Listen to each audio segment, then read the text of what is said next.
duniani tena. But lakini passed, or before she was called to kabla ya rest, kufariki we found a video she recorded. tulipata video ambayo on mommy's aliirekodi kwenye simu And ya that mama, video tonight, na video we hiyo played for us to itachezwa hear the hapa message ili tuweze kusikia from Momo ujumbe kutoka herself. kwa Momo mwenyewe. Asanteni. So much he gave his only son. Whoever believes in him will not perish, but will have an eternal life. Even though you see problems, Hata you kama unaona shouldn't go what matatizo, you see. usione You kile ambacho should go to unakiona, what Jesus wewe says to you. uende kwenye kile ambacho Yesu Nothing that someone anakisema, says on sio kile earth ambacho mtu is anakisema, true. The place that you can lakini hear sehemu where ambapo you are unaweza truly uka- are uka- and you are you ukapona ni pale is ambapo God. uko na Mungu, Because you see, God kwa loved sababu us so Mungu much, He anatupenda gave His only sana, Son. alimtoa Whoever mwanawe believes in kwa Him yote ambaye will not atamwamini perish, but will have asipotee, an lakini eternal awe life. na uzima wa Even those milele. who Kwa hiyo believe in hata wale Jesus ambao wanaamini but kwa Yesu die, Kristo they will watafariki. be in heaven. And when the new Na, earth is na, created, na, nataka kuwa they katika will nchi be mpya, in the kutakuwa new earth. na mbingu mpya. Like you see this, you see all my hair, Unaona it's gone, nywele zangu but there zote is hazipo, hope. I know, lakini katika I know eneo soon it hili will grow najua back. nywele zangu zitakuwepo.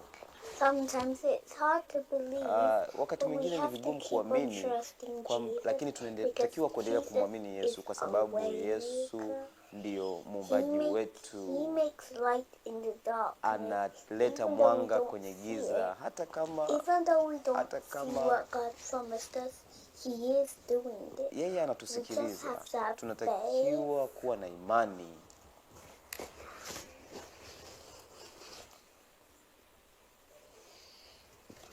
God loved us. Tuwe na imani. But in 3 days, Jesus came back to life after dying Yesu for our sins. alifufuka mara baada ya because he kutufia, died for us, na kwa sababu we can be alitufia, close to Jesus. tunatakiwa kuwa karibu na Jesus Yesu loves Kristo. us. Anatupenda, He made us, alituumba and he protects na us. anatulinda. Soon we will be in heaven Tutakuwa mbinguni if you believe. kama unaamini. If you believe, you Kama will be in unaamini, God's kingdom, utakuwa katika and ufalme wa whoever Mungu, believes na yeyote ambaye and anaamini dies, na they will akafariki be in- they will watakuwa soon be in heaven, watakuwa mbinguni and mara tu everyone baada ya will live muda, forever na kila and will kitu have kitakuwa an ni eternal daima milele. Tutakuwa na maisha milele. Amen. Amina. Let's put your hands together. Hem, tupige makofi.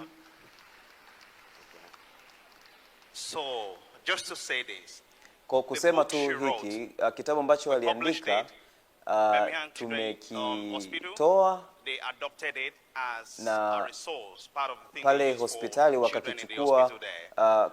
kutumika And, kwa watoto is pia. also on Wimbo YouTube wake and has pia blessed upo many kwenye souls. YouTube na umebariki We are roho actually nyingi. very privileged that one Kwa of the kweli persons, one of the person that actually sang that song tunapendelewa or sana kwamba translated moja it kati into ya mtu ambaye aliimba wimbo huo rendition is actually here tonight. yupo We praise hapa. God Mungu for the message atukuzwe that kwa we ajili receive. ya ujumbe ambao We want to tutaupata. thank God for Momo's Tunamshukuru Mungu kwa testimony. ajili ya ushuhuda And we huu, believe na tunaamini by faith kwa imani that we will see Momo kwamba again. What do you tutamuona say? Momo tena. Momo is Mo, asleep. Momo amelala, She believed in Jesus. anaamini She loved anamwamini Yesu, Jesus. anampenda And her Yesu, simple message to us na ujumbe in this recording that she mfupi left, tu kwetu sisi kwa video ambayo Jesus ameiacha died. kwamba Yesu he alikufa rose again and akafufuka he's coming back na anarudi to tena take the believers home. kuwachukua wale waaminio.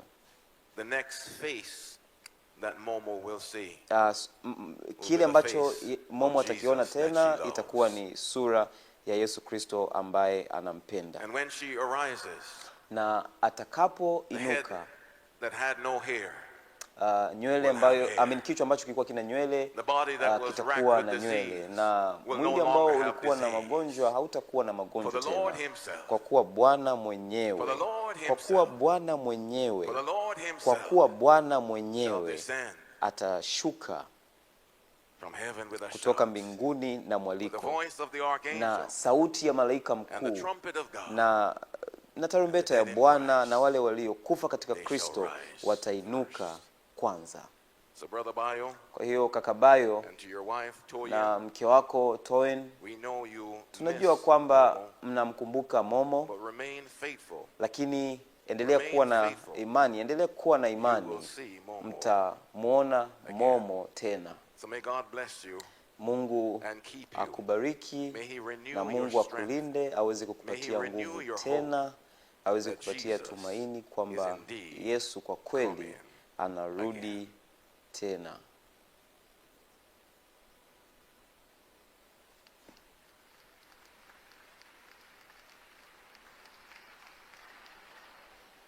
Today, my friends, we Leo rafiki zangu tutaenda kuangalia the second coming of Jesus ujio wa Christ. pili wa Yesu Kristo. But before we get into Lakini the kabla message, hatujaingia katika we ujumbe, had a man in the street today. tulikuwa na mtu pia And we wanna mtaani hear na from the tunataka man pia in the kusikia street. Is that kutoka all kwa right? kijana mtaani. hear Yuko from the sawa sawa? man in the Hem, street. tumsikilize huyu kijana mtaani.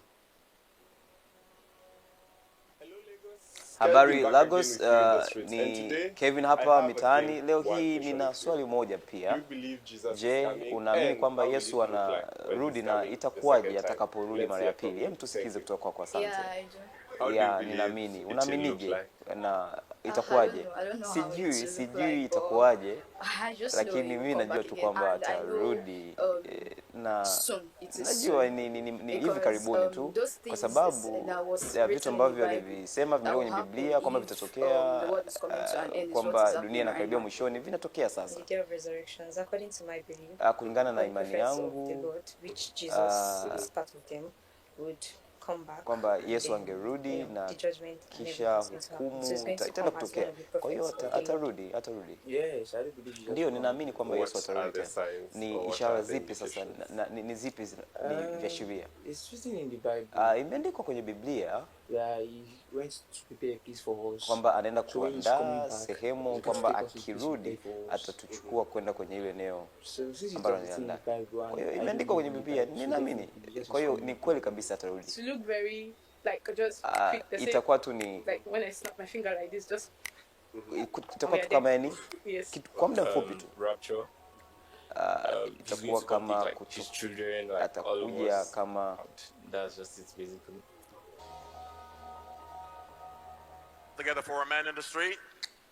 Let's put our kofi hands together for our man in the street. kwa We yule will look at kijana the ambaye second yuko coming. mtaani. We Tunaangalia juu ya recognize ujio Matthew wa 24 pili and kutoka verse kitabu cha 3. Mathayo When the disciples 24:3, asked na Jesus, anasema "What hata will be the sign of your je, ni coming zipi and zitakuwa of the ishara end za of the ujio age?" And in wako? Matthew chapter Katika 24, kitabu we cha Mathayo recognize that 24, Jesus nakumbuka kwamba outlined more than Yesu 20 aliweza kutaja signs zaidi ya of ishara his 20 return. za kurudi More than kwake 20 mara ya pili, signs zaidi ya of his ishara return. And some 20 of these za kurudi signs kwake, have na been ishara fulfilled. Some of kadhaa these signs zimekwisha are tokea, being lakini zingine fulfilled. zinaendelea And we kutokea. recall this Na slide tunakumbuka that I showed you a couple hili nights nilivyokuwa ago. nikionyesha If the huko nyuma signs kwamba kama predicted ishara by ambazo Jesus zimetabiriwa na have Yesu happened zimekwisha or tokea are au happening now, zinatokea, what does it mean? inamaanisha It nini? means we are living Inamaanisha when? kwamba tunaishi In the last katika days. It siku means za that we're mwisho. living when? Inamaanisha kwamba tunaishi In the wapi? last Tunaishi days of when katika Jesus siku will za come. mwisho Luke ambapo chapter Yesu atarudi. 21 Kitabu and cha verse 28. Luka Here's what the 20 gospel na writer says. And 1 when na these 28, things, Biblia these inasema signs begin to kwamba come to pass, basi mambo then hayo what should yaanzapo we do? kutokea, We need changamkeni to- mkavinue vichwa Oh, you're vyenu. not with me. Mnatakiwa We kufanya need to do nini? what? Mnatakiwa kufanya nini? We need to do Mnataka what? kufanya nini? And lift up our Na heads, for mkavinue our vichwa vyenu, kwa redemption kuwa ukombozi draweth wenu nigh. umekaribia. Jesus, my friend, Yesu is rafiki coming zangu again. anarudi tena. Do I need to say that a Je, little natakiwa bit niseme louder? hiyo tena kwa Jesus, sauti my kubwa? friends, Yesu is rafiki coming yangu again. anarudi tena. As we look at this subject tonight, Tunapotazama katika somo hili jioni ya leo, kuna mafungu kadhaa ambayo mtayaandika. Ufunuo 14:14, hiyo ni ya kwanza ambayo mtaandika. Kisha nikaona natazama wingu jeupe, na juu ya wingu hilo ameketi mmoja mfano wa mwanadamu. verse 14 continues, Kitabu having on his inaendelea. head a golden Inaendelea. crown in his hand, a golden crown Na in his hand, dhahabu and a juu ya kichwa sharp chake, na sickle. katika mkono wake My mundu friends, mkali. Rafiki zangu, Jesus came Yesu once before. alikuja mara moja He came kabla. Alikuja as a babe alikuja in kama a manger. mtoto pale He lived horini. a life aliishi maisha hapa duniani, alipelekwa msalabani na aligongomelewa pale msalabani na misumari kwenye miguu, na damu ikatoka, lakini waandishi fulani wanasema kwamba kuna chemchemu ya damu ikatoka na akapoteza. Yesu alikuja kabla, alikufa na alifufuka, akarudi mbinguni, na Yesu Kristo kwa kweli atarudi tena katika mawingu. Mnasemaje? Kitabu ni Ufunuo 19:11.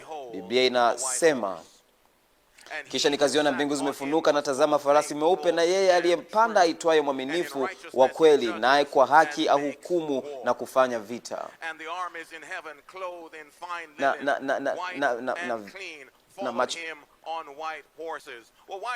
Kwa nini Biblia inasema kwamba Yesu anakuja kama farasi mweupe? Sasa farasi mweupe inaonyesha kwamba usafi na ushindi. Kwa kweli Mungu wetu ni Mungu wa ushindi. Nasemaje? Ufunuo wa Yohana 11:15, Biblia inasema, malaika wa saba pakawa na sauti kuwa mbinguni zikiwa, ufalme wa dunia umekwisha kuwa ufalme Bwana wetu wa Kristo. Tunaona falme zilianguka, zikaja zikaanguka. Uyunani ukaja na ukaanguka. Tunaona Rumi ikaja na ikaanguka, na sasa hivi tunaishi katika Ulaya iliyogawanyika, lakini kutakuwa na jiwe ambalo lilitolewa kwenye mlima ambao unakuja, na jiwe hili lina Yesu ndani yake, na Yesu ataleta ufalme ambao utakuwa ni milele na utakuwepo milele. Lakini Yesu atakapokuja mara ya pili, nitajuaje kwamba niko tayari atakapokuja? Kitabu ni Luka 17, andika hii 23. Tena watawaambia, tazama kule, tazama huku, msiondoke mahali mlipo, wala msiwafuate. Rafiki zangu, kama yeyote akiwaambia kwamba Yesu yupo sehemu fulani, kwa sababu kila jicho litamuona. Kama mtu akikwambia kwamba Yesu yupo Arusha, usiende huko, kwa sababu kila jicho litamuona. Kutakuwa na makristo wa uongo ambao watasema kwamba wao ni Kristo ambaye amerudi tena kutuokoa. Msiende, kwa sababu Yesu atakaporudi kila jicho litamuona. Mnasemaje? Kwa kuwa kama vile umeme umulikavyo toka upande huu chini ya mbingu hata upande huu chini ya mbingu, ndivyo atakavyokuwa Mwana wa Adamu katika siku yake. Kristo anakuja kutoka juu, wala hatatoka chini, atatoka kutoka juu mawinguni, na kila jicho litamwona. Rafiki zangu, ujio wa Kristo utakuwa ni ujio wa halisi. Andika hii. Ujio wa Kristo utakuwa nini? Utakuwa ni ujio halisi. Utakuwa ni ujio halisi. Kitabu ni cha Matendo 1:11. Nasema, huyu Yesu katika kitabu cha Matendo 1 tunamwona pale alipokuwa akipaa na malaika wakiwatazama wanafunzi, wakitazama Yesu akienda juu, na malaika wakasema kwamba huyu Yesu aliyechukuliwa kutoka kwenu kwenda juu mbinguni atakuja jinsi hiyo hiyo mlivyomwona akienda zake mbinguni. Kwa hiyo hakuna Kristo ambaye atatoka kutoka chini, Kristo atatoka juu. Yesu huyu ambaye mlimuona akienda juu katika njia hiyo hiyo atakuja kwetu sisi. Rafiki zangu, Kristo wa kweli, Kristo wetu Yesu Kristo alipaa. Mwokozi wa kweli, Mwokozi wetu alipaa na atarudi tena. Kristo wa kweli alipaa na Kristo wa kweli atashuka. Yesu ambaye alitembea hapa duniani, Yesu ambaye alitembea hapa duniani na akawalisha watu maelfu, Yesu ambaye alipaa atarudi tena. Kwa rafiki zangu, The second coming of Christ will be a Ujio wa literal pili wa event. Yesu utakuwa ni ujio halisi. Ujio wa pili utakuwa ni tukio linaloonekana.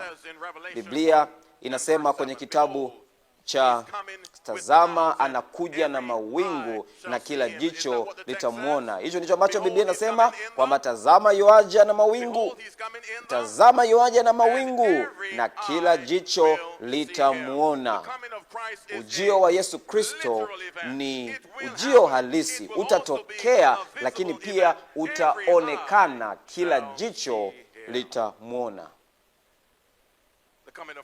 Lakini ujio wa Yesu utakuwa ni tukio linalosikika. Utaona lakini pia utausikia. Kitabu cha Wathesalonike wa kwanza, kwa kuwa Bwana mwenyewe wala sio Abraham, Bwana mwenyewe sio tu malaika fulani, Bwana mwenyewe atashuka kutoka mbinguni pamoja na mwaliko na sauti ya malaika mkuu na parapanda ya Mungu, nao waliokufa katika Kristo watafufuliwa kwanza. Utasikia Yesu atakaporudi. Na wale ambao watakuwa wamefariki katika Kristo watainuliwa. Wathesalonike 4:17, kwamba kisha sisi tulio hai tuliosalia tutanyakuliwa pamoja nao katika mawingu ili tumlaki Bwana hewani. Ujio wa Kristo, rafiki zangu, utakuwa ni tukio la utukufu. Itakuwa ni tukio halisi, itakuwa ni tukio linaloonekana, itakuwa ni tukio linalosikika, lakini pia itakuwa ni tukio la kitukufu. Itakuwa ni tukio la kitukufu. Kama ambavyo mwanga utoka magharibi, ndivyo ambavyo pia ujio wa mwana wa Adamu utakuwa. Kristo wa kweli, kwa kweli anarudi mawinguni na kila jicho litamwona. Rafiki zangu, tukio la harisi, tukio linaloonekana, tukio linalosikika, lakini pia tukio la mwisho kabisa litakuwa ni tukio halisi, litakuwa likionekana, litakuwa likisikika, na Yesu atarudi katika utukufu wake. Lakini pia litakuwa ni tukio la juu kabisa la mwisho, kwa sababu itakuwa ni mwisho wa dunia. Rafiki zangu, wale waliokufa katika Kristo watafufuliwa, lakini wale ambao watakuwa wamebaki na wapo katika Kristo watanyakuliwa pamoja nao ambao walifariki katika Kristo. Rafiki zangu, tazama, huu ni wakati uliokubaliwa. Tazama, huu ni wakati sasa wa wokovu. Sitachukua muda mrefu jioni. Waimbaji, jiandaeni, sitatumia muda mrefu. Mwisho wetu unatazamiwa na machaguo ambayo tunafanya leo hii. Nini kinatokea Yesu akija? Nini kinatokea Yesu akija? Wale waliokufa katika Kristo watainuliwa. Wale ambao watakuwa ni katika Kristo wanaishi watapewa miili mipya, watatoka kutoka wakufa na kuvaa kutokufa. Nini kinatokea Yesu akija? Wale ambao walikuwa wakitenda dhambi watamalizwa. Wale wenye haki watamkaribisha Kristo kwamba huyu ni Bwana tuliokuwa tukimsubiri. Nini kinatokea Yesu akirudi? Wenye haki watakwenda mbinguni. Lakini siku hiyo na katika saa hiyo hakuna yote ambao anafahamu, hata malaika mbinguni, juu ya siku hiyo na juu ya saa hiyo. Hakuna ambaye anafahamu, hata malaika mbinguni. Nataka niseme tu waziwazi kwa nyimbo mko hapa, ujio wa Yesu mara ya pili itakuwa ni mshangao kwa wale tu ambao hawajajiandaa. Niseme tu tena, ujio mara ya pili utakuwa ni mshangao kwa wale tu ambao hawajajiandaa. Na katika siku hiyo Yesu atakaporudi, kutakuwa na makundi mawili ya watu, wale ambao wanaokolewa na wale ambao watakuwa wamepotea. Na tunatakiwa tufanye maamuzi leo kuwa katika upande wa Kristo, kuwa kati ya wale ambao watakuwa wameokolewa. Jesus is indeed Yesu coming kwa kweli again. anarudi Two classes tena. of people Kutakuwa na on makundi mawili ya that watu day. katika Those siku that are hiyo, saved wale ambao and wameokolewa those that na will wale be ambao lost. Sister watakuwa Gail, I ask you wamepotea. to come Dada down Gail, na kuomba to sasa the uje piano because we're katika gonna bring kinanda, this kwa to a sababu close. I tunaenda praise the Lord kufunga in spirit and in hivi truth. tuweze Tonight we kumtukuza have Mungu sang katika songs roho of all na, hail the na, power na of kweli Jesus' name. But I wanna msifuni tell you nguvu something. ya As it Bwana. was Nataka in the niwaambie days kitu, of kama Noah, ilivyo katika siku za as it Noa, was in the days kama of ilivyokuwa Noah, katika the siku za sermons Noa, were ndivyo being preached year after year, hubiri and kwa they inahubiriwa heard it, but miaka they miaka, kept walisikiliza going lakini about waliendelea their kutenda daily mambo yao ya work, kila not paying siku. attention, not making a decision Wasisikilize neno for la Christ. Mungu, As wasifanye it was maamuzi in kwa the Kristo. days of Kama Noah, ilivyokuwa so siku za shall it Nuhu, be. ndivyo ambavyo So shall it ndivyo be ambavyo itakuwa, in Lagos. So shall ndivyo ambavyo it be itakuwa in Lagos, Maputo. ndivyo ambavyo So itakuwa shall it Maputo, be ndivyo in ambavyo Burkina itakuwa Faso. Burkina So shall it Faso, be in ndivyo Accra. ambavyo itakuwa As it was Accra, in the kama days ilivyokuwa of siku Noah. za Nuhu. The message being preached, Ujumbe the unahubiriwa, message being heard, ujumbe but no unasikilizwa, decisions lakini being maamuzi made. hayafanywi.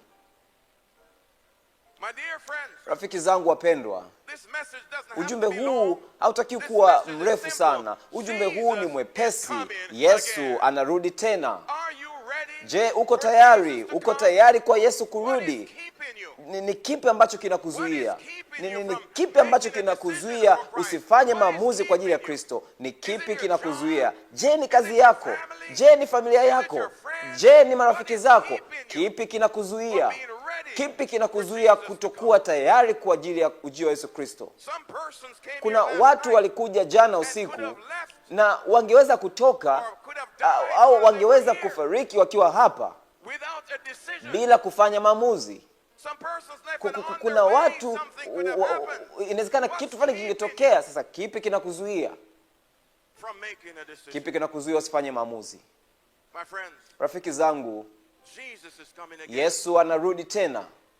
His coming will be literal. Ujio wake utakuwa ni Not halisi, some figment of the preacher's imagination. sio tu kufikiri kwa mhubiri. Neno la Mungu ambalo tunaliamini, ambalo ni la muda wote, ambalo linaaminika na ambalo ni la kweli, limeweka waziwazi kwamba Yesu anarudi tena, na itakuwa ni halisi, itakuwa ikionekana, kila jicho litamuona na litasikika. Tutasikia tarumbeta ya Bwana. Itakuwa ni ya kitakatifu kwa sababu ya ujio mkubwa wa kitakatifu, na itakuwa ni tukio la mwisho, na itakuwa ni la furaha Yesu atakaporudi. My friends, Rafiki zangu, a real Christ, Yesu wa kweli, your Christ, Kristo wako, my Christ, Kristo wangu is coming anarudi again. tena. Sister Gail. Dada Gail,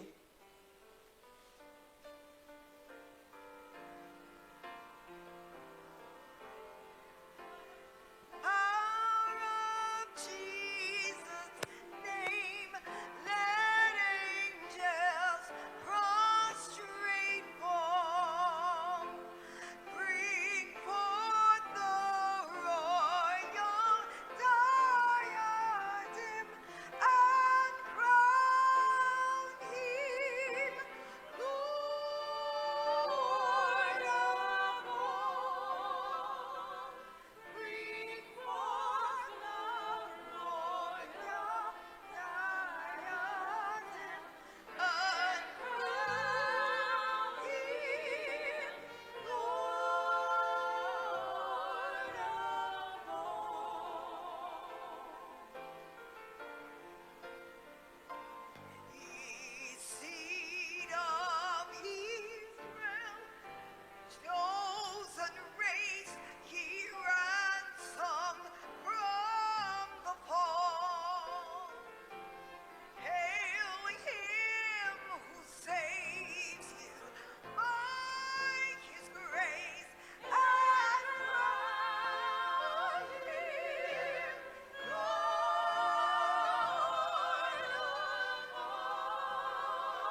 Usually when mara kadhaa I share with you nikishiriki nanyi that I've received a bag. kwamba nimepata begi.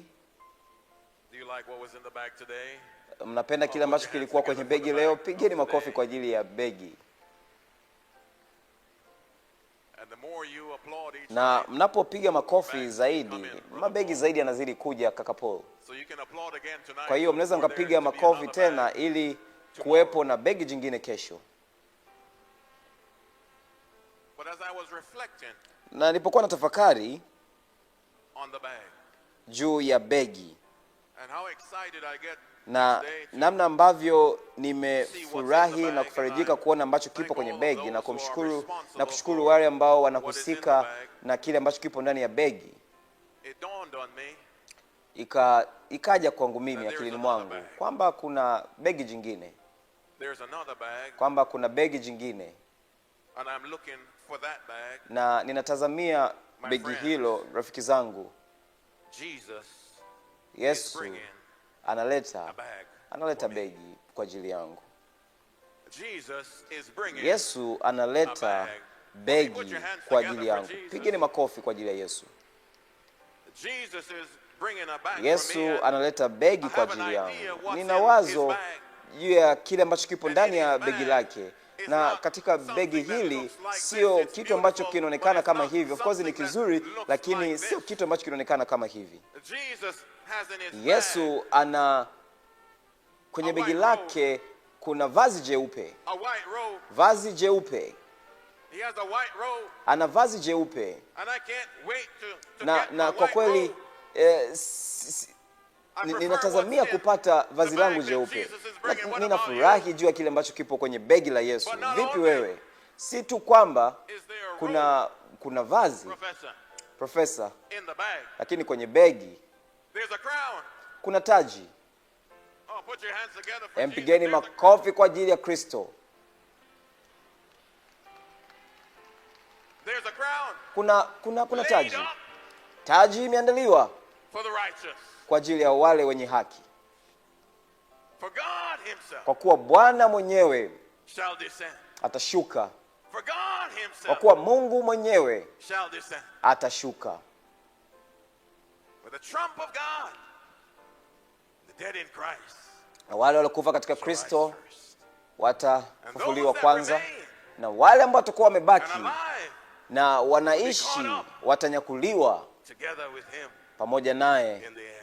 mawinguni, And there na we shall be tutakuwa pamoja na Bwana forevermore.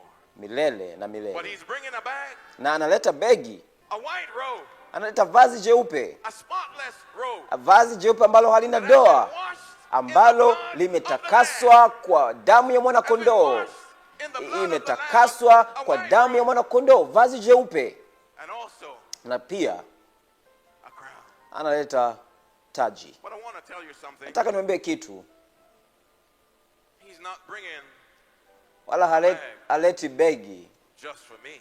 kwa ajili yangu tu, He's not bringing haleti a bag begi just for me. kwamba kwa ajili yangu tu, He's bringing analeta begi also pia for you. kwa ajili yako. He's bringing a bag Analeta begi also pia for you. kwa ajili yako. Not only Si tu a robe, si tu vazi la haki, but he's also lakini pia bringing analeta your crown. analeta pia taji yako. He's also Analeta pia bringing your crown. taji yako. But my friends, Lakini rafiki zangu, there's another bag. kuna begi jingine. I like the bag business, Professor. I like this bag Ninapenda business. sana hii issue ya begi. Kuna begi jingine. Let me go find this other bag. Ngoja niende Bear with kutafuta me while I begi go jingine. find the other Nivumilieni, bag. naenda kutafuta begi jingine.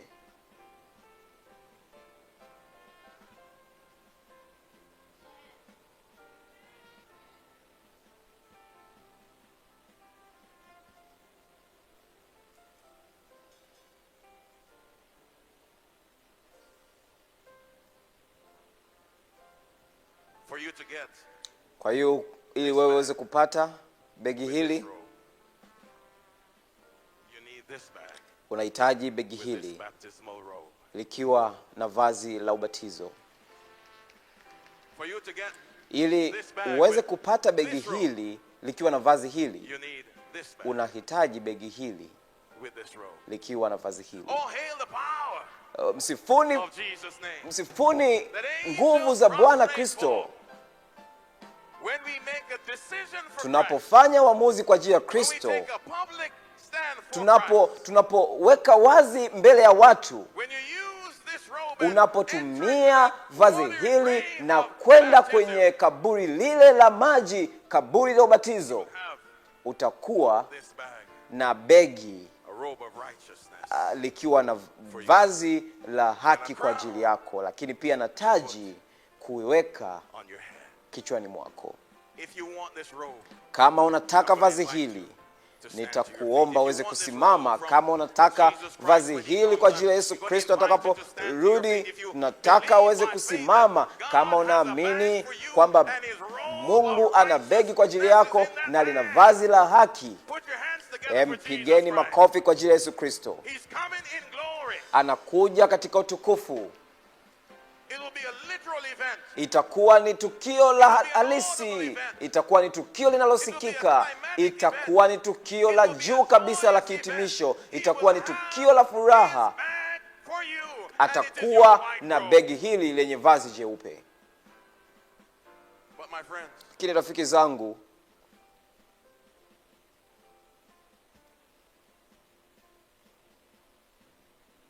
this is the bag hili we're talking about tonight. ni begi ambalo tunalizungumza jioni ya leo. This is the bag that Hili ni begi ambalo has the baptismal robe lina in the back. vazi la ubatizo. This is the one that you're going to put on. Hili and ndilo ambalo say, I'm unaenda gonna follow Jesus kulivaa all the na way. kusema kwamba naenda kumfuata Yesu njia yote.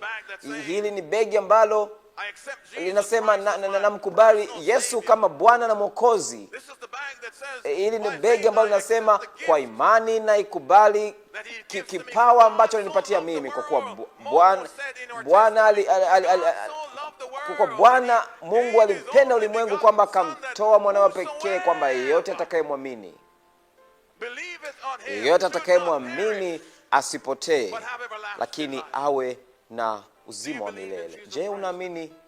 unamwamini Yesu Kristo jioni I ya told leo? you it wasn't going to be a long message. Ninaambia isingekuwa When you ujumbe just say mrefu, that Jesus is coming again, kwa sababu that in ukisema itself tu is the Yesu message. anarudi tena, hiyo tu ni ujumbe. That in itself is the message. Hiyo tu ni ujumbe unatosha, But you need lakini your own bag. unahitaji begi lako.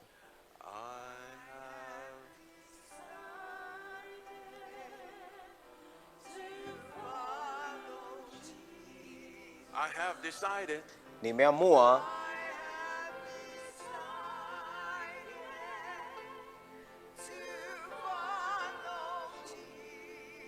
oh,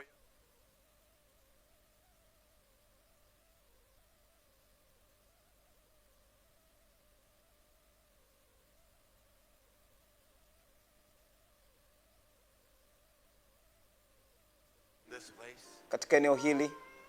Is there yet one more in this Je, place? Come, my sister. kuna mmoja zaidi? Tafadhali dada, njoo. Come, my sister. We praise Dada, the name njoo, tunalitukuza jina la Mungu aishiye. Je, kuna mwingine zaidi in this place katika eneo hili who believes that ambaye tonight is the anaamini night to kwamba make a decision jioni ya leo ni for jioni ya Jesus kufanya Christ maamuzi kwa ajili ya Yesu because Kristo, Jesus is kwa coming sababu again. Yesu anarudi tena. We know not when, but Tunajua we know it's wala soon, hatujui ni but lini, lakini tunajua signs have been ni hivi fulfilled karibuni, and the kwa sababu signs ishara are being zimetokea fulfilled right na now. ishara Any zinaendelea moment now. kutokea. Tupo katika siku za mwisho. Jesus will Yesu break the clouds of heaven, atakuja katika mawingu, ready to take atakuwa tayari kutuchukua wale ambao wanaamini kwa imani kwamba kwa kweli is their Savior. yeye ni mwokozi wetu. I'm looking at you. Ninakutazama, I'm speaking to you. ninazungumza pamoja Wherever nawe you might be, popote pale utakapokuwa, online or labda in a unafuatilia download mtandaoni, center. labda kwenye kituo cha kupokea matangazo There haya. is a robe Kuna of baptism for you. vazi la ubatizo kwa ajili yako, And after that robe na of mara baada ya baptism, vazi hilo la ubatizo, when Jesus comes, Yesu atakapokuja he will have a white robe atakuletea vazi jeupe, for you. atakuletea vazi jeupe. What's hindering you Nini kinakuzuia? What's holding you Nini back? ambacho kinakurudisha nyuma? What's keeping you from making Ni a kipi decision ambacho kinakuzuia tonight usifanye for Jesus maamuzi kwa ajili ya Yesu Kristo? Tonight could be the only night you have Usiku wa leo available to inawezekana make ni a usiku decision. pekee What's holding ambao you unatakiwa kufanya tonight? maamuzi. Kipi kinakuzuia usiku wa leo? Is that person, while we're still holding the appeal open, is that person you? Je, ni mtu ambaye anaendelea kusita sita ni wewe? On the QR code on the screen, or raise your hand right where you Au are. nyoosha mkono popote pale ulipo, nyosha mkono kwa ajili ya Yesu Kristo. Sema, Yesu, ninatubu na nakukubali kwa wewe. And I want to be baptized and Nataka follow nikubatizwe you all the na way kukufuata wewe and be ready na kuwa tayari when you come. unaporudi. Is there yet Je, one more? kuna mtu mwingine zaidi? Is there yet Je, kuna mtu mwingine? one more? Kuna mtu mwingine zaidi? Is there yet? Je, kuna mtu mwingine zaidi? Nitaendelea kuita kwa sekunde 30 kwa sababu yako. Is there yet Je, kuna mtu mwingine? one more? Je, kuna mtu mwingine zaidi?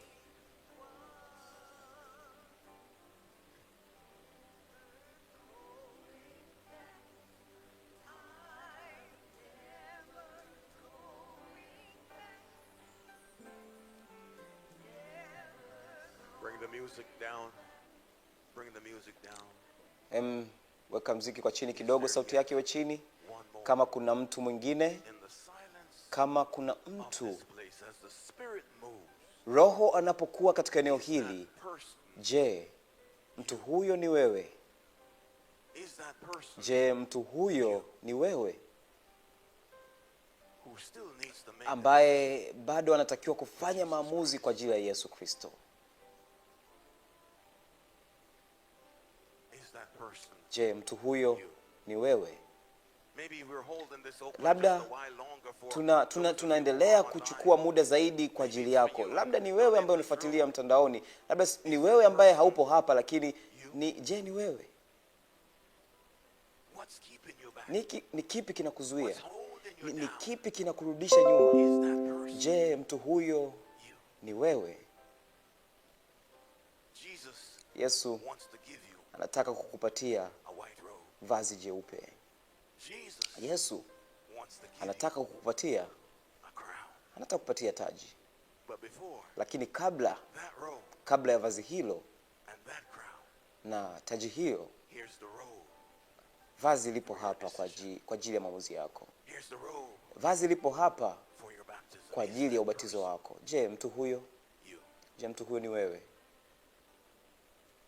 I have decided to follow Jesus. Is that person you? Oh, put your hands together. Put your hands together for decisions that are made right now. Eternal decisions. Maamuzi ya milele yanaendelea kufanyika sasa hivi. To follow Jesus, no turning back, no turning back. Because you have decided to Kwa follow sababu Jesus umeamua kumfuata Yesu all of the way, njiani pote and you've accepted him as na your mmemkubali personal kama Savior. Bwana na Mwokozi wa maisha yenu, We now baptize na in sasa the name of the Father, tunawabatiza katika jina la Baba, jina la Mwana na jina la Roho Mtakatifu. Watu wa Mungu waseme amina. We're going to close this appeal. Tunaenda kufunga sasa wito huu. The baptism will continue and we'll praise Ubatizo the Lord. utaendelea na tunaitukuza jina la Mungu, lakini kama unakuja, endelea kuja. If you're in the middle of making a decision, no, the door Kama is still open. Just upo keep katikati ya kufanya maamuzi, mlango bado uko wazi. coming. And even yet while I am Na praying, if you hata feel ninapokuwa the urge to ninaomba, step out and stand ukiona right here, kwamba unatakiwa kuja kusimama hapa mbele, is waiting. Mungu anakusubiri.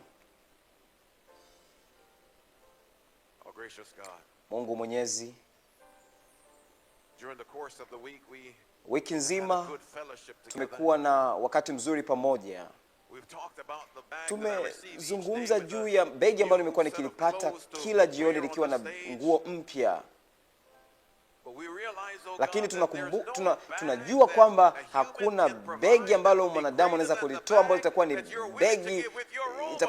begi zaidi kama begi la vazi lako. Mungu Mwenyezi, japokuwa ninashukuru juu ya mabegi ambayo nimekuwa nikiyapokea, lakini natazamia begi ambalo litakuwa na vazi jeupe. Ninatazamia begi ambalo litakuwa na taji langu. Ninatazamia begi ambalo litakuwa na vazi ambalo limetakaswa na damu yako. Na naelewa kwamba kupata begi hilo, uamuzi lazima ufanywe. Lazima ufanywe kwa ajili yako. Wachache wamekuja jioni ya leo na wamekuja wakisema kabisa kwamba wanataka kuwa na wewe, wameamua kukufuata wewe njiani mote. Tunaomba Mungu kwamba uweze kuwabariki, bariki kujitoa kwao, bariki nyumba zao, bariki maisha yao, bariki safari zao na wewe, na wawe tayari kukusikia unaporudi mawinguni. Nimeamua, nina vazi lako jeupe. Tubariki Mungu, tunaomba. Na weka kujitoa kwa wale ambao wamejitoa jioni ya leo hapa Nigeria, hapa na barani kote Afrika. Weka kujitoa huko unaporudi, mpaka utakaporudi katika mawingu kutuchukua kwenda mbinguni. Tunaomba watu wa Mungu waseme amina.